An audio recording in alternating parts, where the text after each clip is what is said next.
Hai, ketemu lagi. Saya Andrew Raditya. Ketemu lagi di ABK. Apa, bagaimana, kenapa? Banyak yang bertanya-tanya, boleh nggak sih mandi setelah latihan? Terus, bagusnya air dingin atau air hangat? Penasaran? Jangan kemana-mana.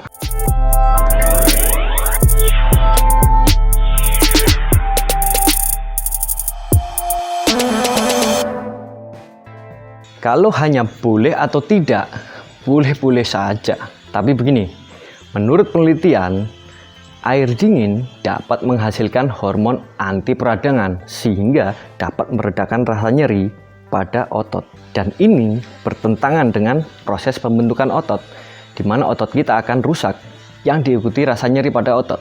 Sehingga pembentukan otot akan terhambat dengan air dingin. Tetapi penelitian itu bukan dengan mandi, tetapi dengan berendam atau disebut dengan cold water immersion.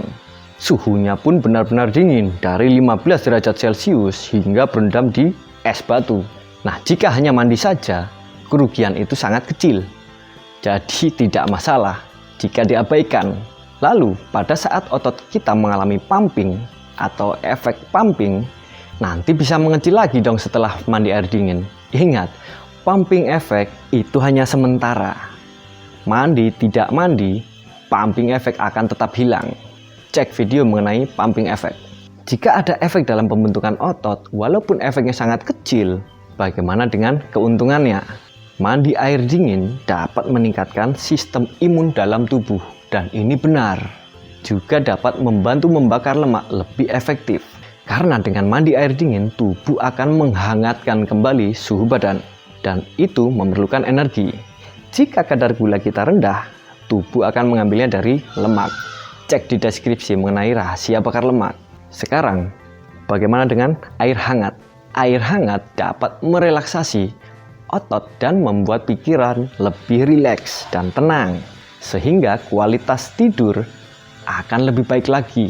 Dan dengan istirahat yang cukup, diikuti dengan kualitas tidur yang baik, maka pertumbuhan otot juga akan lebih maksimal. Lagi-lagi, penelitian itu bukan dengan mandi, tetapi dengan berendam. Jadi tidak masalah setelah latihan mandi air hangat.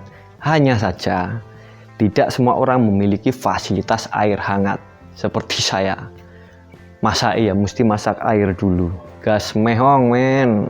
Saran saya, setelah latihan atau setelah berolahraga, ya jangan terus langsung mandi saat itu juga.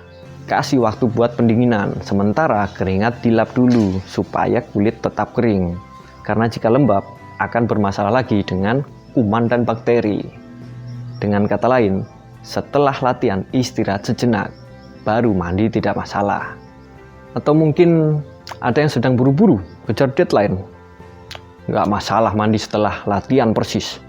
Tapi ingat, perbedaan suhu ekstrim juga nggak baik bagi tubuh. Bisa jadi setelah mandi malah nantinya kita demam. Jadi untuk yang mungkin sedang dikejar waktu, mandinya jangan langsung siram air dingin seluruh badan. Karena pusat saraf ada di otak, jadi siram airnya dari yang terjauh dulu. Bisa dari telapak kaki naik ke lutut, paha, pinggul, dan seterusnya. Kira-kira begitu. Yang jelas jangan tidak mandi, kebangetan kalau itu. Oke, sekian dari saya.